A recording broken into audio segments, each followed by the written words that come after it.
keeping pace. Katie Willett is not here, but she's our producer and has been our longtime producer. We will miss her today. I'm your host, Darla Pickett, and our other panelist is Chris Perkins. Yeah. And he's been a long time. He's been here almost as long as I have. I think just- you've been here longer, I think. Yeah, okay. But I've been here a while. And our guest today is Randall Gray, who is retiring as the Code Enforcement Officer and Solid Waste Management Solid Director. Waste Yep. Management Director at Skowhegan in June. And we want to peel back the onion and see what he's all about. So, Randy, how Yes. many years there? Let's start with that. I think in April will be the start of my 39th year. So Okay. I've got my dates figured out, right? Yeah. And you're retiring exactly when? June 14th of this year. June 14th. Yeah. And A long shall- time.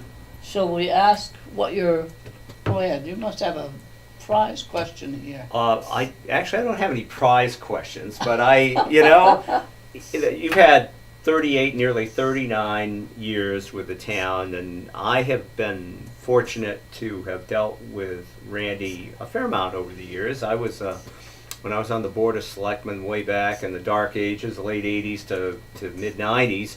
I dealt with Randy on a regular basis, and as a real estate broker, I've dealt with Randy a lot. I've had a number of questions, whether it be shoreland zoning or building codes or other issues that I've had to call Randy, and I have been very fortunate every time he's returned my call and given me a good solid answer to anything that I've ever asked. So it's just been a wonderful experience. And also when I was on the Board of Selectmen, he'd come to, I think, about every selectman meeting and give us updates on what was going on in his field, and was always very, very nice and very reasonable to deal with. So I just want to say that. So that's my experience over the years Well, with Randy. I was on the Board of Selectmen as well, but I've known Randy for years and years as a reporter, news reporter for the Sentinel, and I have yet to see you upset. Yeah. And I know you must be, Yeah. but you certainly treat people fairly and honestly and straightforward, and you treat them like people. And the one thing I have been asking around about, your retirement and how people feel, and the one thing I hear is that you treat everyone the same. Like, you make the people that you up at the landfill feel like they're part of the operation, that not you're the boss and they're the employee, but that they're part of it. And the same is true at the town office with Cindy and some of the others. You're really appreciated for your just treating people like you would treat anyone, nice. Well, I've always believed, to tell the truth, that you have to use people as you want to be used yourself. Yeah, you get nowhere if you don't have great trust and you don't delegate responsibility, because you won't be a good supervisor and you won't be a good town employee if you don't expect and need help from your employees. It's just a must today, and anyone that's not doing that is remiss in their job, in my opinion. Yep. They're kind of losing out, aren't they? They're Because absolutely everybody losing has- Everybody has yeah. a good idea. Oh, Yeah. absolutely. Yep. You've got to put those ideas in places, and for the person that doesn't listen to their employees, they're not being as good of employee as they have potential to be. Yeah. Now, Randy, you deal in, I think, a fairly stressful job or jobs. Yep. And there's got to be a few days that you want to tear your hair out, I would Oh say. yes. Oh yes. And yet, and maybe you have torn some hair out. I know. I don't have much left to tear out anymore, Chris. But you always seem to approach things in a very calm, rational way. But there's got to be some days that just you must have been fit to be tied, but you don't ever show that. Any particular things that have happened to you over the years that caused you a little stress? Oh yes, there's been many. There's been many. When I first really came back to the town of Skowhegan in 1983 and 1984, I did leave for that 11 months. I realized how important enforcement was going to be in the future. It was just, the field was opening up. DEP had so many laws in place as far as shoreline zoning and land use laws and different things that you could see the writing on the wall. And there'd been violations probably adding up for many years. And like I said, when I did come back, I had to do some. And Chris, I actually think you was part of some real strict enforcement. A couple of people built their camps just way too close to the water. We've actually had, we had to have them remove their camps and set them back so they were compliant with the law. We had one individual build a camp with no permits and within a few feet of the water, and that ended up in court, obviously, and we won that judgment. So those are the days. Those are the days you wish you could forget about, because those people are so upset with you, and it's their property. It's it's they think they've done no wrong, Yeah. and they can't understand why the town is coming in and saying they've got to do many changes. It costs them a lot of money. Yeah. So you don't take any pride in that. What you do have to do, keep in mind that it's all for the better good. We have to protect our shorefronts. We truly do. It was getting to such a point where, people were digging, beaches, and they were dumping sand in the water, and it's killing all the population of fish and different things. And Yep. we just had to take a serious look at the law, and which town of Skowhegan luckily supported me and expected me to do. Yeah. And which we did do. And of course, there's some of the things you wish you could forget too is when you do go on someone's piece of property and find them in violation, and I've always found that you've got to talk to people eye to eye sometimes, that all they can see is their side, and they're so upset with you, and you have to keep you just have to keep your demeanor right, or the situation can get just out of hand right quick. Yeah. And Yep. so I've had days, I'm not going to lie to you, where I've got my pickup truck and I've rode around town for as much as 10 minutes before I could go back in the office, so I could get my demeanor in the right direction again. Because you don't want to go in and pass that on to your staff, and you want to be able to, you're going to be dealing with that individual again, and you want to give yourself kind of a rest and a break in between, so you can do it with a fresh mind. So you have the ability to count to 10 then, which is nice. Oh, I've counted to 10, 500 times. Well, my wife used to tell me, Chris, you got to learn to count to 10. And I Yes. said, well, I'm sorry, I'm never able to make it that far. And sometimes you just got to get it out, but Yeah. you hope you get it out in a constructive way You do. and don't offend people and Right. cause problems much Right. bigger than Right. you would have had otherwise. So Yeah. it's absolutely. Yeah. One of the things I used to do when I was a reporter is when someone called me with a complaint, the first thing I would do is say, can you hold on a minute? I'm going to get the copy of that article so that you and I can go over Yeah. it together Right. Yeah. to see what it is you're... Yeah. Sure. And by the time I got the paper out and they realized I was going to listen, then, we talked it through, and I said, I can see where you're upset, Right. and you Sure. kinda Sure. do that. Sure. You have to take people's feelings into consideration. You Yeah. truly do. The facts are going to go where they're going to go. Yeah, yeah, you're yeah, going to get yeah, you're going to get to the end result. Sooner or later. Yeah. So I've always honestly found it, and I think I've existed in this job that long. So I never tried to really sugarcoat, a situation. I No, always no. been upfront and honest, and explain to people the best I could why there is a violation and what needs to happen to correct it. And, Yeah. Well, the codes have tightened up in so many areas in the last 38 years. Yes. And do you think now that people have a better sense that they just can't go out and put their camp 2 feet from the water and so forth? Back in the early times, it was Yes. almost like the Yes. the rules were less and the enforcement was less and Right. all this stuff. But now I think most people at least have a general sense that, Yeah. oh, I'm gonna modify my camp and I'm Right. gonna expand it, more than 30%. Maybe I've got to talk Yes. with the code enforcement. Right, right. And that's such a good point. I think people are much better educated than they ever was before. I mean, shoreline zoning has been out since, I think, 1973. Yeah. So people are getting used to it now. That has changed also. I mean, that has changed considerably over the years. So every year I write my town report now, and I would never hit stop that. Contact me prior to doing your work. It's, let's get the facts out straight. It isn't the idea that code's going to say no. It's going to make you maybe adjust your project some. So let's do it right the first time, because taking it apart doesn't do anyone any good. No, no. It just costs you money, and it's it's not what I want to do.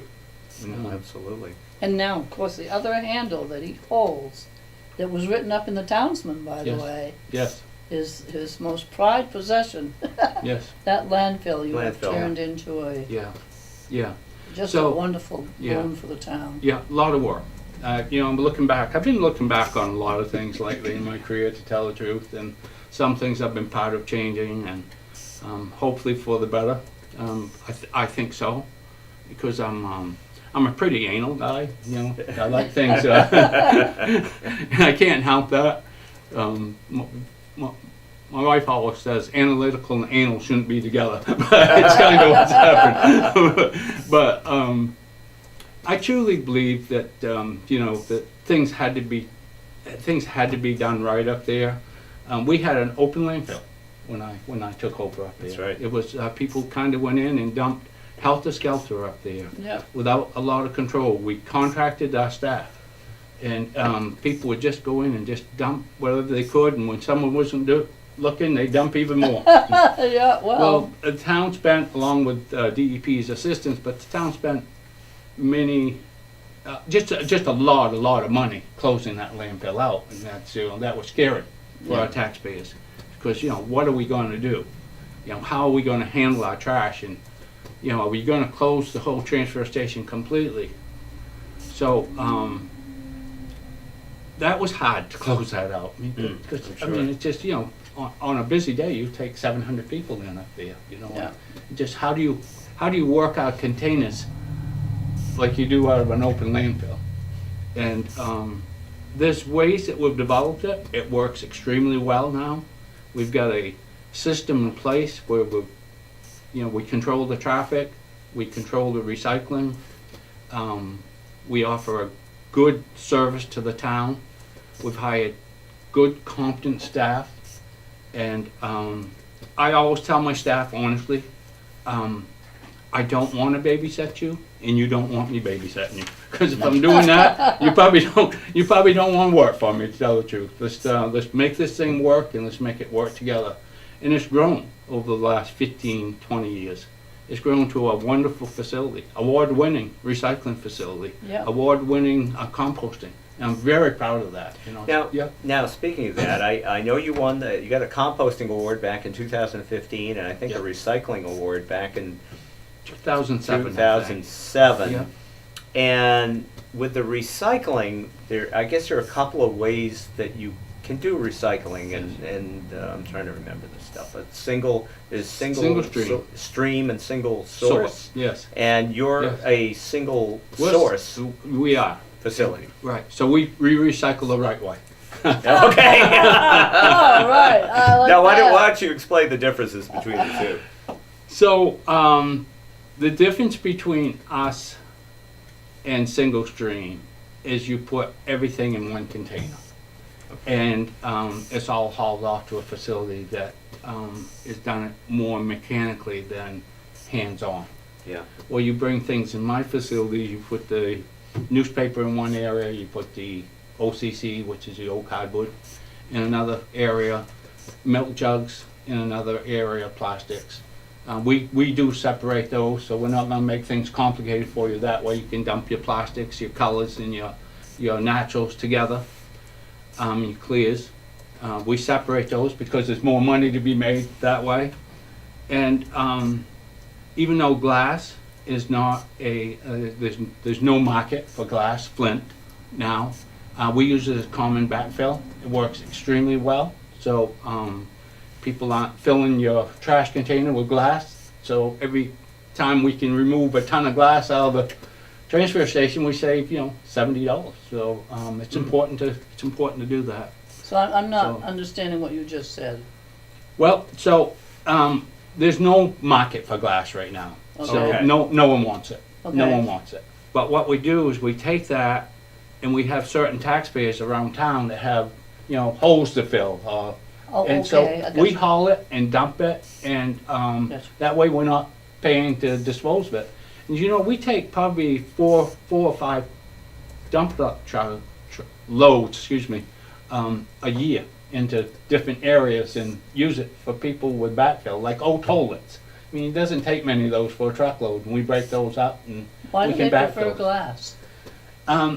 Glass or porcelain is all the same under the law. You can recycle, you can backfill any of that.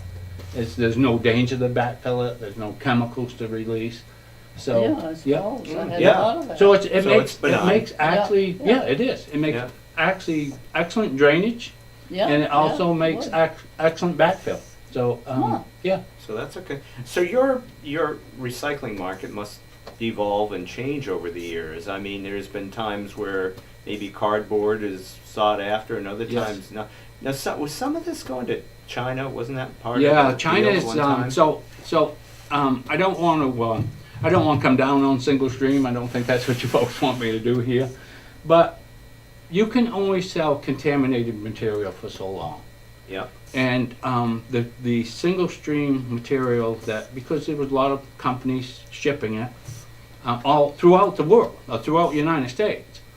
And when you get contamination between 30 and 40%, and you're sending it over to China, and they're backfilling half of what you're sending over, they just said no. It just isn't worth it to bring that in anymore. And unfortunately, even though ours is pristine, ours is clean, we're mixed into that same boat. Okay. The difference is we can still market ours. There's local mills that will take our material because it is clean. They'll take our OCC, they'll take our newspaper, they'll take, the things that was being contaminated before through single stream. Yeah. Now, there's a way where single stream could work, it is, but you still need the human factor involved to make it clean. And Yeah. Yeah. the whole market kind of got crazy because prices got so high. China didn't seem to be complaining. People could send out, materials that probably shouldn't have been being shipped to begin with. But if no one was saying anything, everyone was making their money. Markets were well over $100 a ton for most of our recycling. Sure, why not? I just knew, honestly, and maybe that's because I've been a hands-on guy and I just know how things work that way. I knew this would come back and bite us. And so somehow I convinced the selectmen and our town managers, and they've all been very supportive, way back to your days, to keep the type of recycling we're doing. It's the best way to do things. And how much money have you made the town over that period? Do you have Oh my a goodness. total, or do you have there so was- much a year? Yeah, there was years I made in excess of 100,000. Wow. Well Really? over 100,000. Yeah. But even now, with the markets down, and they are down, they're way down. Even now, if you consider the money that you save, that you're not paying to ship out in landfill,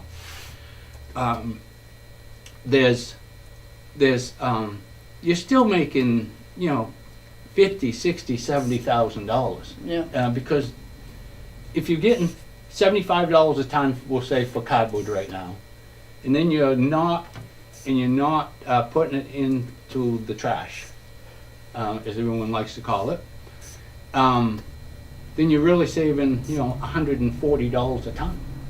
And, we ship out about a truckload every other week. So we ship out about 40,000 pounds every other week of material.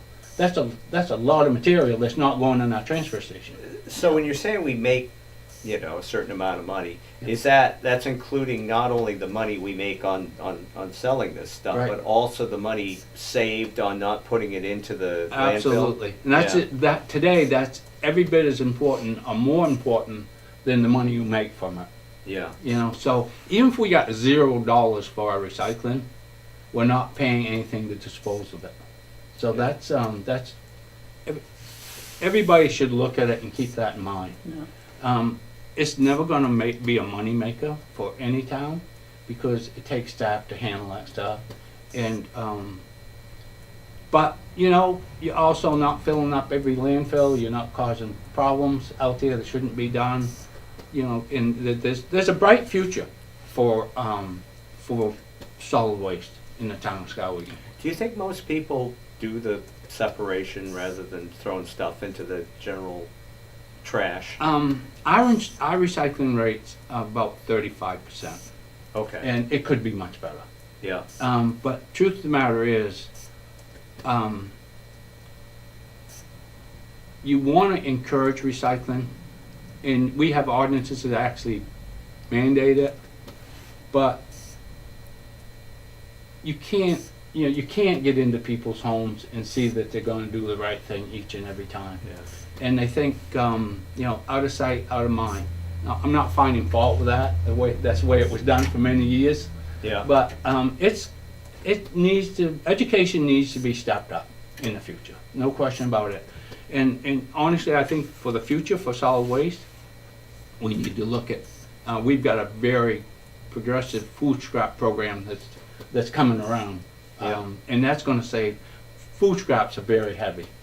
And that's going to save us a lot of money. We're recycling. We're composting. That's what I was going to Yep. say. That leads into the other area Yep. of what you've been doing with the composting Yeah, yeah. area. And can you give us a little composting yeah. 101 Yeah, here? It's yeah. it's a really interesting thing that Yes. you're doing Yeah. out there. So we take all our leaf, yard waste, and garden waste, which probably comes in raw material, probably 1,500 yards a year, which would normally be going other places that we don't want to have to send it. Then we've started a food scrap program now as well, where people can bring their food scraps in. We'll supply a bucket, no charge, and they can bring it into us. We have a aerator container that you can dump into. When that becomes full, we take it out back and we dump it into our composting, and that's really adding to our composting. In fact, it's we're composting about. I've composted as much as 800 yards a year, but always in excess of 750. Okay. And that's material that we're giving back to the community. And it's nice, rich, enhanced composting material. Yeah, my garden really, It just, my garden it's was just beautiful when I had great one. stuff. My whole lawn is planted with it, along with, I mixed it with loam. It's a great backyard. It's great material. We composted last year 40,000 pounds of pumpkins. Wow. 40,000 pounds of pumpkin. And that is huge. And Yeah. that's amazing. And we also composted last year and the year before, and we'll do more this year, is like the lobster bakes. We collect all the lobsters. Oh, that's right. That's We right. I knew compost that. Yeah. We've composted that in less than a month's time with horse manure. And it gives you the nicest compost that you can ever imagine. It just gives you great compost. Well, I know. Yeah. I'll use Agway as an example. They sell that high level compost that has Yes. the shells in it and Yes. everything, and that's kind of what you're Yes, doing with the that's lobster. Yeah. exactly right, and it works extremely well. The future for Skowhegan is to get some type of machinery that can actually make the compost material a little more defined, a little smaller, a little friendlier to use and spread. Yeah. We do it with a screen right now, a 2-inch screen, which works well, but people are still going to pick little pieces of rocks out and different Yeah. things like that, and we can't get around that. Yeah. But it's a phenomenal program. It's a great program. It's great for the for the homeowners themselves, that come get this material and use it. So Because I don't want to go home, I don't want to do my own. It's Right. very difficult for one single person to have enough stuff to make a compost Yeah. pile. Now, what are the optimum conditions to have a compost? I hear it's kind of like a baking process It and is. so forth. Yeah, you want to try to keep your temperature about 150 degrees. Okay. And you continue to bake that through the winter and turn that material so it stays warm throughout. And it just, you add what we use to begin with, to tell the truth, and it gets things, chicken manure is very hot and very fast acting. We had about 40 yards of chicken manure in a pile when we originally started. It gets things really hot really quick. Okay. And starts the baking process. And then we add to that chicken manure and sawdust. And it's just a great recipe. And the beauty part about Skowhegan is we have farmers and we have people that's collected horse manure for years. Last year I think we got we must have got about 300 yards of horse manure Wow. just for trucking it. Yeah. So when you buy that material, it's $350, $400 for a truckload of that stuff now. Mm. So that's a huge savings for us. Oh, absolutely. Yeah. Yep.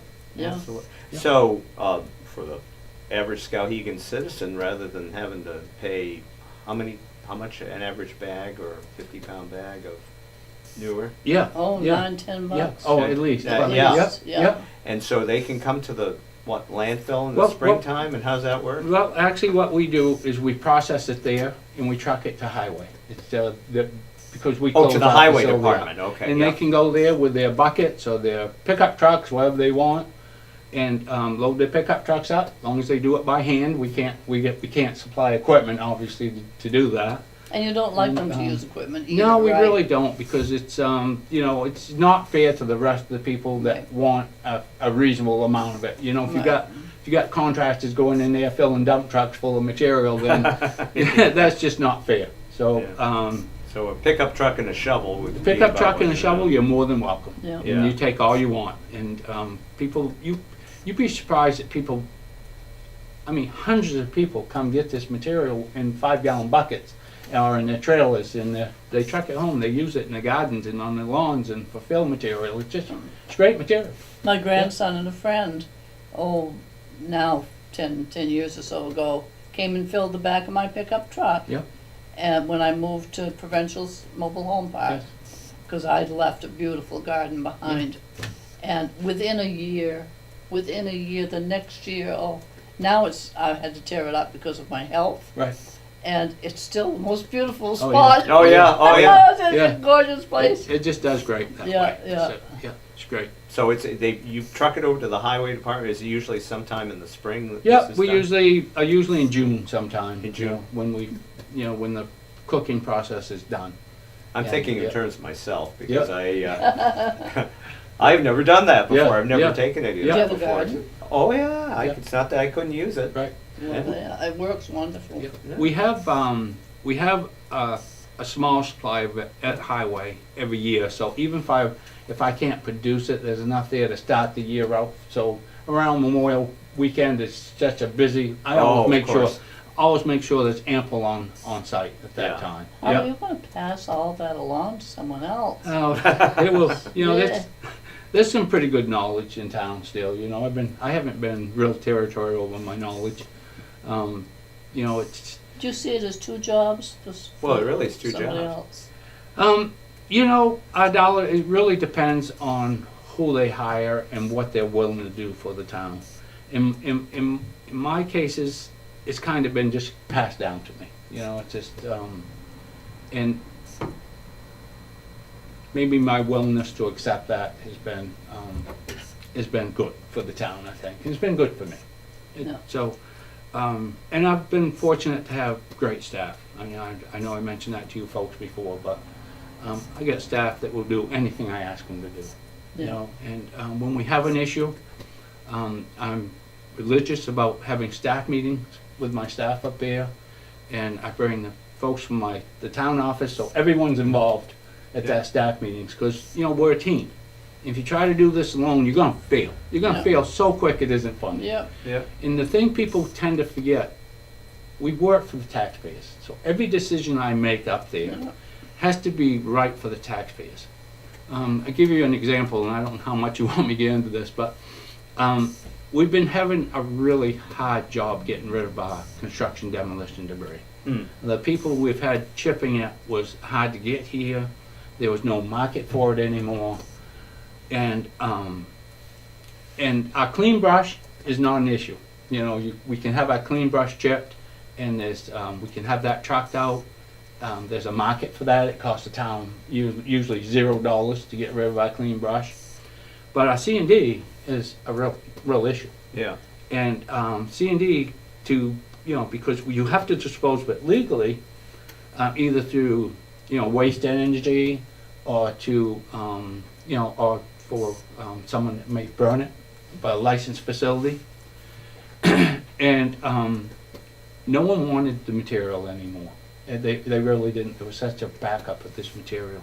So I knew well over a year ago, I had to start really doing some research and some work on this to find a market that the town could live with and still save money, because if you put it in our containers and truck it out, you're going to start limiting what taxpayers can bring into you, because you can't afford to have your budget go up $50,000 a year, obviously.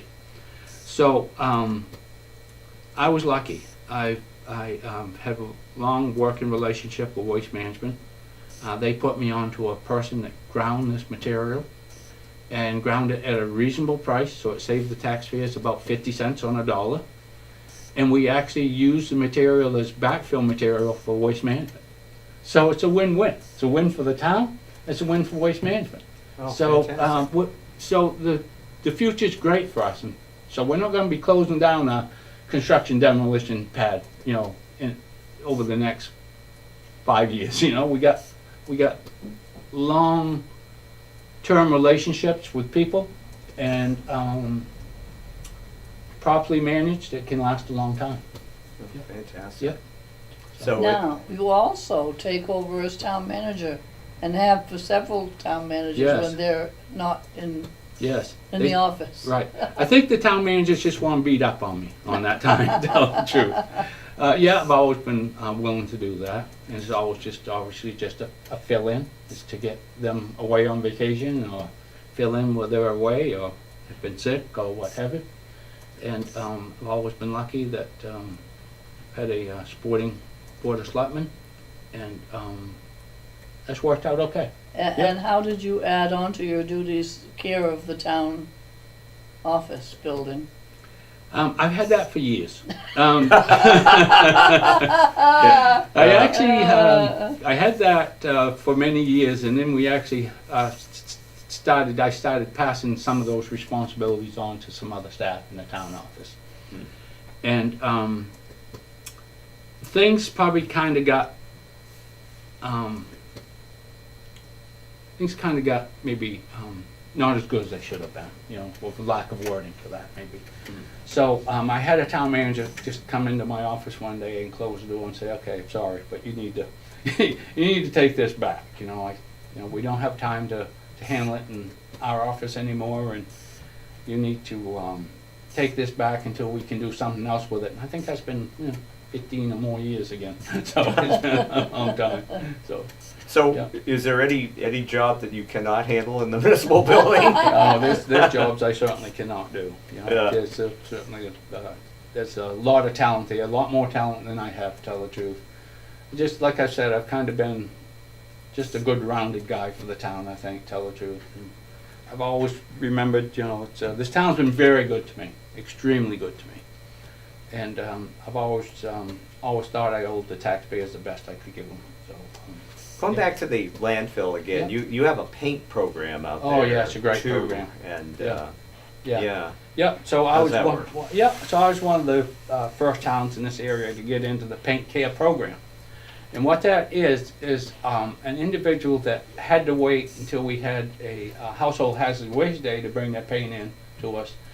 They don't have to wait anymore. As long as I can read the label, or as long as that label is legible on the paint from any taxpayer in the town of Skowhegan, and it costs the town absolutely zero to do Wow. that. So all, including myself, I've never asked my people to do anything I wouldn't do myself. So including my secretary, administrative assistant, And myself, I've become certified in everything that my staff has had to become certified in. So we all are certified in paint care, we're all certified in the way we handle trash. I have 2 certified composters on staff that have more knowledge than I'll ever have. And you just gotta give them the freedom to run the composting pile the way they know it has to be run. And I don't mind doing that, take my word for it.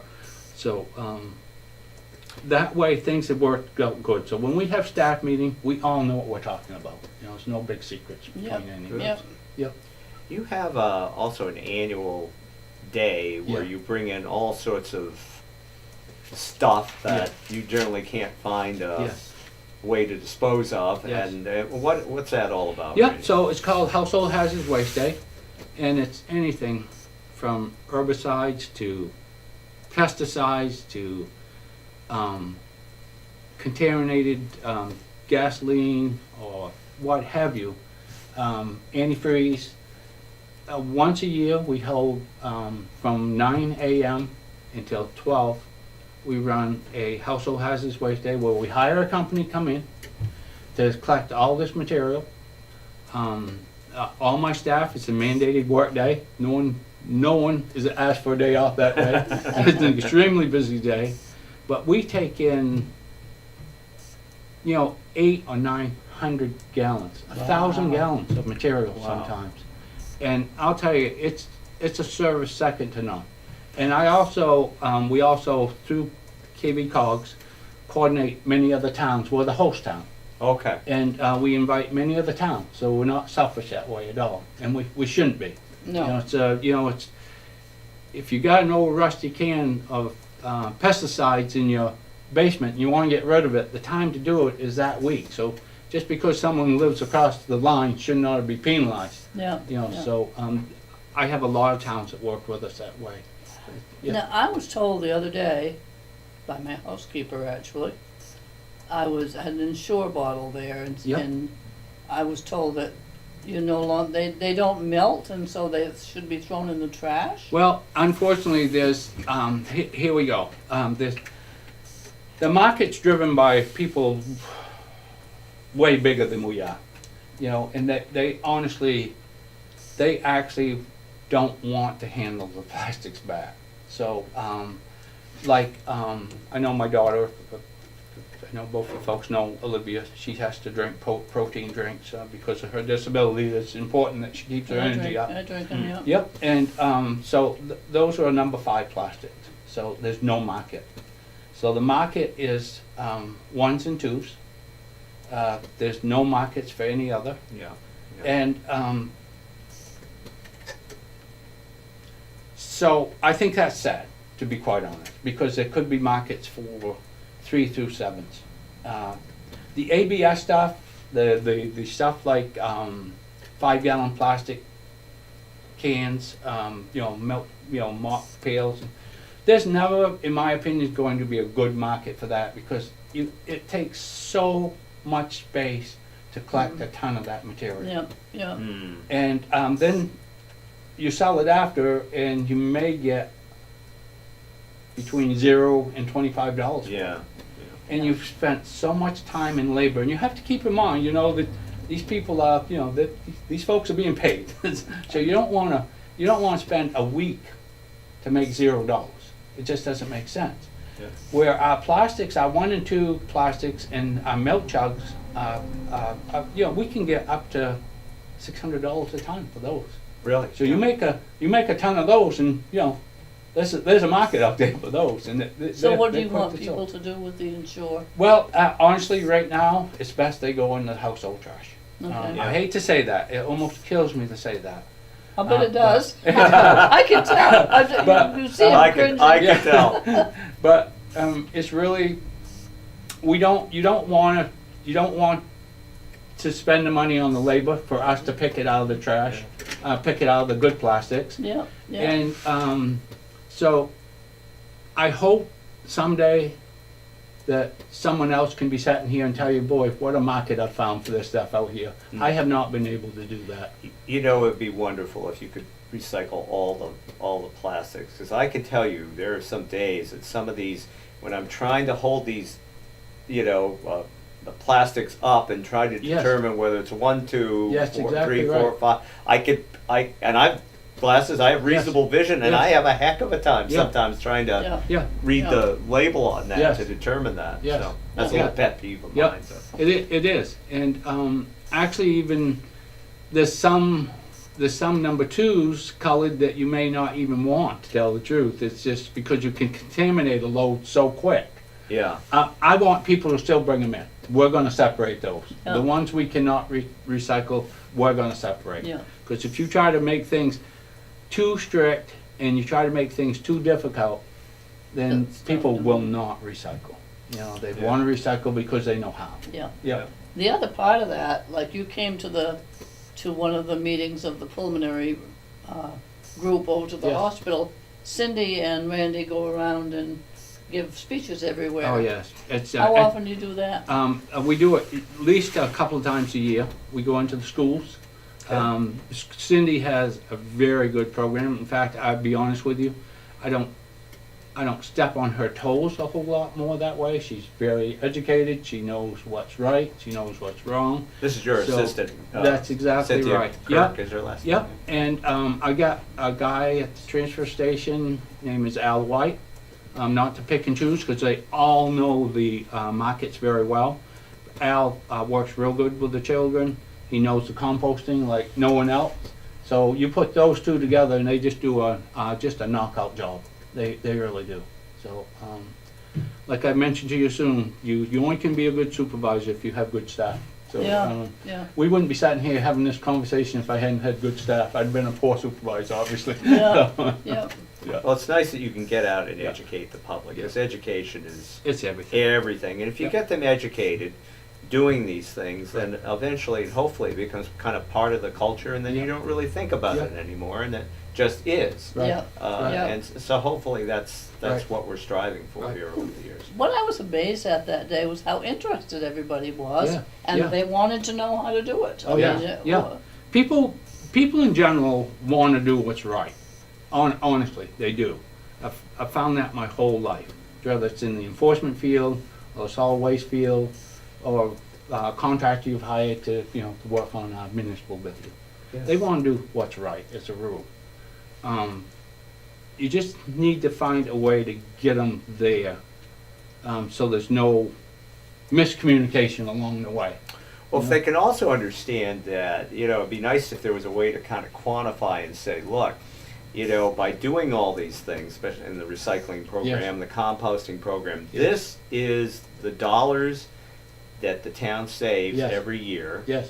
and this impacts your tax bill by, Yeah.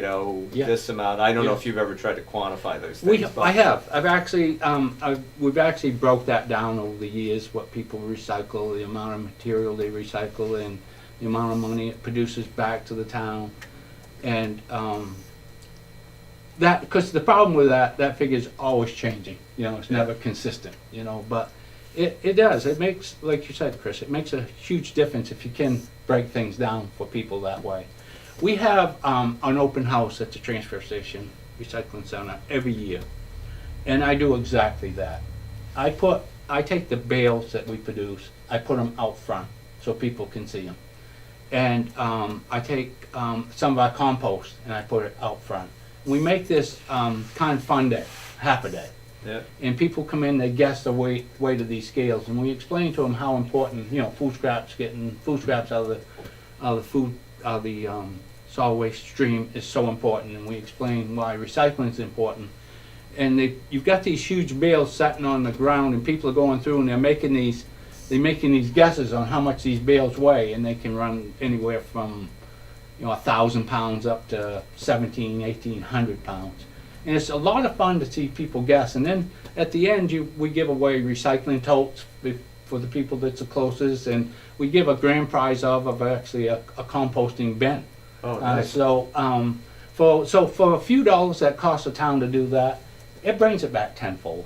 It's just, you cannot believe the children and the adults that's so interested, and they say, we use this facility every day, and we didn't realize how much you guys really do up here. And it is. It's a it's a huge operation. It's, you know, it's $800,000 a year of operation up there. So Yeah, it's crucial that we try to reduce the amount of money that goes in our trash, because there's more uses out there for it. Yeah. So yeah. Absolutely. maybe we ought to ask a few personal questions. We'll be careful how deep we delve, but you told us earlier that you have plans for your retirement, some I do. fun things you're Yeah. gonna do. Yeah.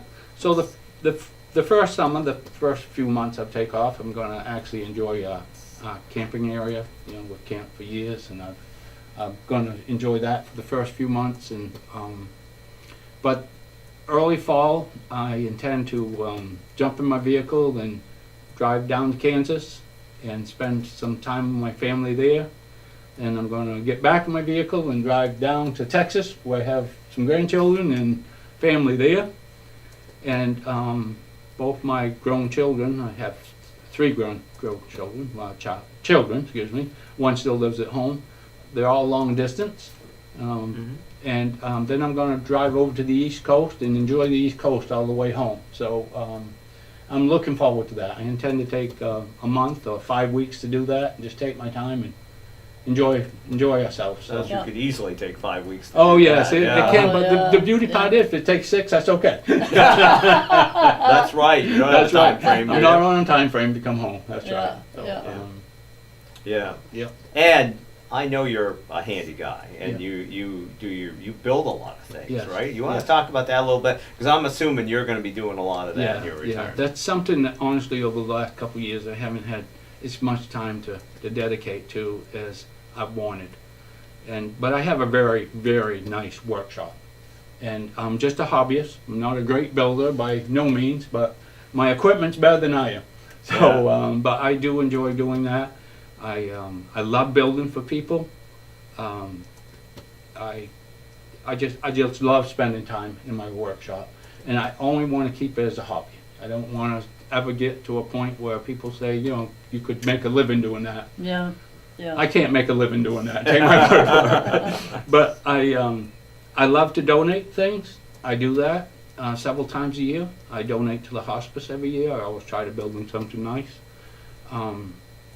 I've always tried to build a little something for some of the gals in the town office during Christmas time, and we raffle that stuff off. I haven't done that in a couple of years, but that used to be so much fun.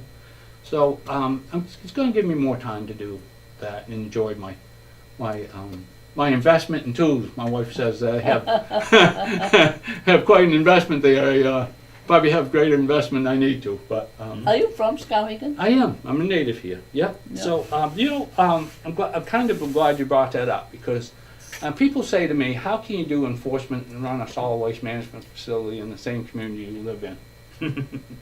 That's because I have honestly believed that I'm going to always deal with everyone the same way, and it's the only way I could really make my living doing that. Yeah, And it's worked out very well for me. And to be honest, I think the average taxpayer would rather have someone from our community yeah. dealing with them than someone away. Now, You think? it's it's less personal I think that's the an other way. understatement. It's certainly less personal that way, and it's maybe an easier job if you're from away. But it's But- not. But there got to be a few people who are friends or whatever that say, Yeah. "Geez, Randy, can't you? I've known you for years. Yeah. Can't you cut me a little slack Yeah. here?" That's when the code enforcement hat has to go on. To Yeah. tell the truth. And I have to say no. You wouldn't be saying that if you didn't know me. And I so, know some yeah. of the crossest, a couple of the crossest people in town who give you kudos Yeah. for the way you handle them. Well, People that ordinarily would fight like hammer and tong, Yep, yep, but because of the straightforward manner. yep. Now, there's been a couple of situations, or more than that, in town where there's been enforcement actions, and I knew that I shouldn't be involved, and that's why we have a deputy. Okay. You know, so yeah. you bring that deputy in to do those, because you got to use your best judgment. You Right. got to keep your hands clean, and so you have to be very professional about the job, and so you got to know when it's the right time to step away, and the right time not to step away. Who's your deputy? Our deputy is, you would ask that. I know, I'm sorry. Leo Mayo out of Oh, I know yes. Leo. Leo's a very nice man, a very fair man, a very Northampton. knowledgeable man. Yep. So yes, that's right.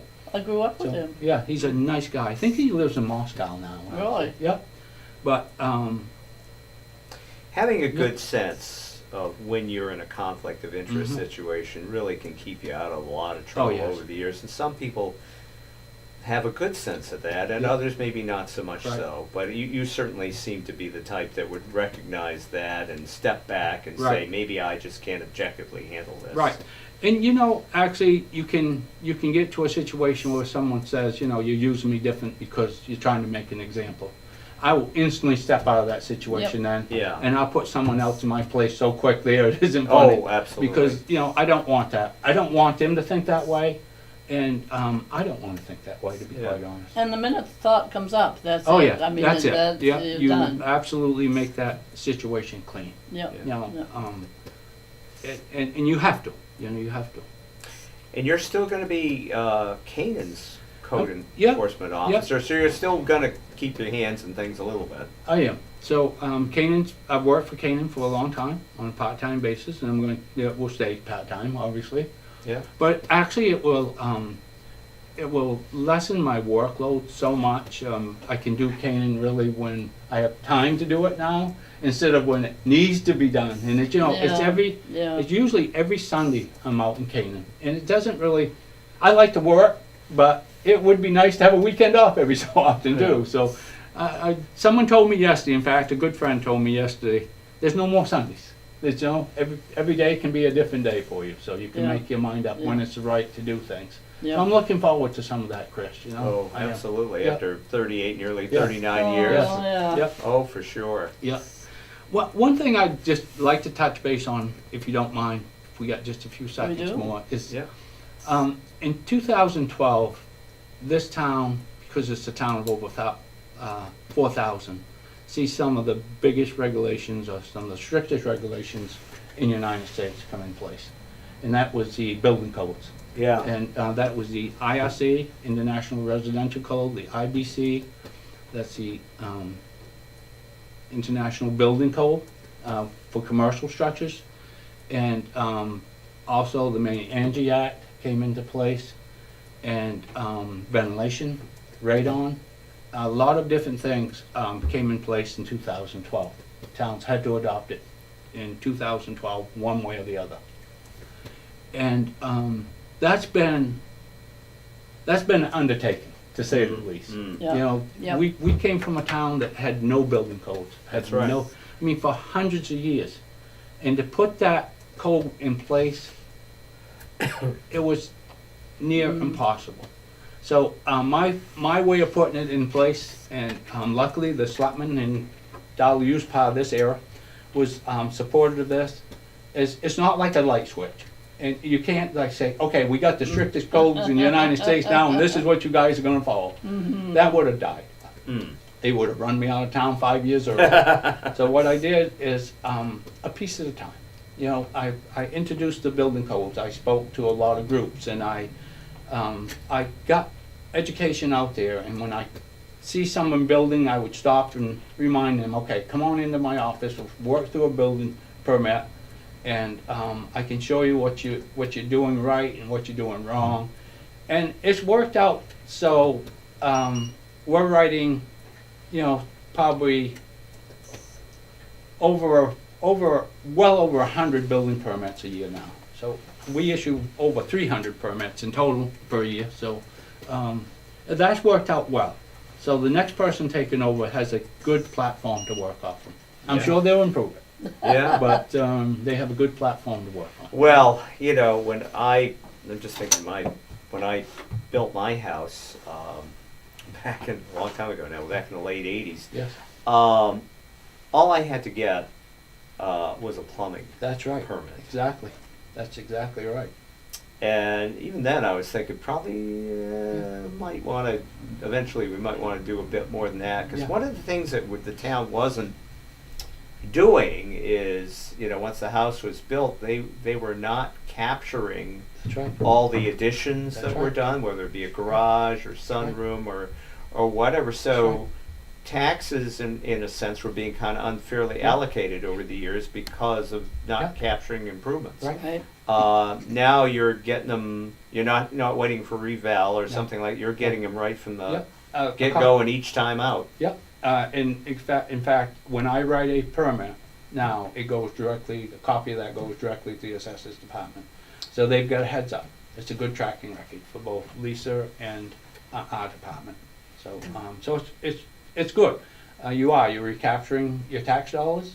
Also, are also developing a little bit of money for permits. We kept our permits at a reasonable figure, but it is a lot of extra work, and there is a fee to pay for the building permit. So Yeah. yep. Yeah. Well, You have a little more time. we do have a little more time. We totally have a little more time.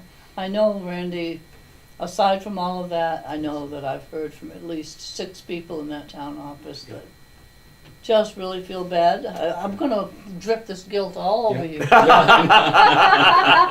Like wax. Feel it?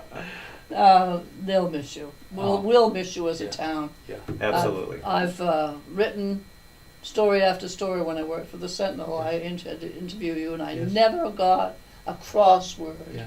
I never got a not answer, Right. and we will miss you. Oh, absolutely. Oh, thank For somebody who's been a public figure for all the years that you have been, and particularly in the type of job that you're in, it can be contentious at times. I never heard a bad word about you, and I think that is absolutely amazing, being in the Amazing. position you're in. Amazing. That says something to your ability to deal with people. So they may not have been happy with you all the Right. time, right at the, Right. Yeah. they're building Yeah. their house Right. or whatever. Right. But Yep. it didn't seem to be any grudges later on. No, I've been extremely fortunate that way.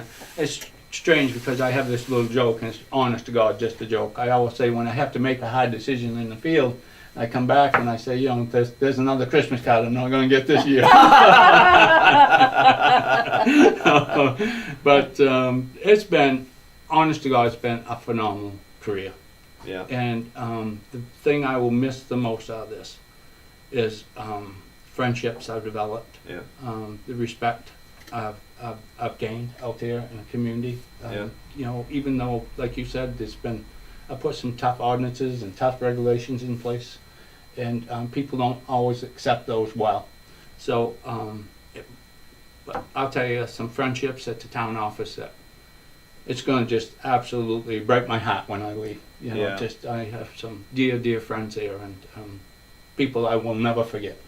Well, the one good thing, you're not moving out of Skowhegan, No, so that's you There can you always go. stop in That's every true. once There in a you while, go. and There you I'm go. sure that phone will ring on occasion. Yeah. Say, Randy, what would you have Yeah. done in this situation? I can imagine that will happen. So If we do have one more minute, overall, what do you see? I know I heard you say one day there's been a lot more building permits than people Yes. realize. Do you see growth in Skowhegan? Are you optimistic that we're going to become bigger, better? I think we're going to become better. I don't know if we'll become bigger. The building codes are twofold for me. They do cost you more money to build today. And we'll never deny that. And anyone that says anything different like that, it's just not being honest with you. But they have taken the people that shouldn't be doing this work out of the market. The people that shouldn't be cutting 2x4s for a living. And now that sounds kind of crude in one way, but in another way, you're spending a lot of money to build a quality home that you're probably going to finance for between 15 and 30 years. I'm picking up on so much more than I used to before. And the Compton contractors, none of them has fought this because they know. They know. They know.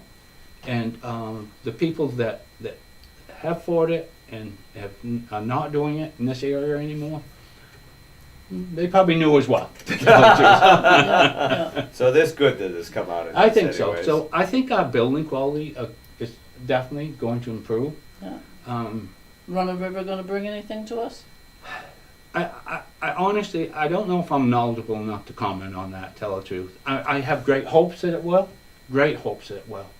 And, you know, but also, when you invite a lot of people, you have to make sure you have infrastructure, and infrastructure costs money. So, That's another show. Yeah. It is, isn't it? Oh, Yeah. we could spend an hour on Yes, that. we could. Yes, Yes, we we Yeah. can. could. So, And Yes, then we some. can. but I wish them nothing but the best. Yeah. Yep. Thank you. Well, this has been a wonderful show, although I'm sorry that it's at the expense of losing someone I find a dear friend Thank myself. you, Della. Feelings And, mutual. but thank you for coming to visit Chris and I. We've had a grand time. Have a great time in retirement, Randy. Yes, Thank we you wish both. that we both. Well, you know, the good one last word I could say. It's been nice working with both you folks too. Yeah. Chris and I's been. Same here. You know, we've Same worked here. professionally, and he is Luckman, and Yeah. kind of friends, to be quite honest. And, Absolutely. you know, Yeah. so, and Yeah. Dalla and you and I have been, enough said about that, you know, Yeah. we've always had a very good relationship, so, I'll miss everybody in this town. Yeah, We'll miss Randy Yeah. too. Mm. Thank you all for listening. Drop by and see him. I'm sure there'll be some kind of a to-do party, cakes. I can live without that, I just soon fade out through the cracks. I think they're going to do it whether you like All it right, or not. me too. Have a good day now.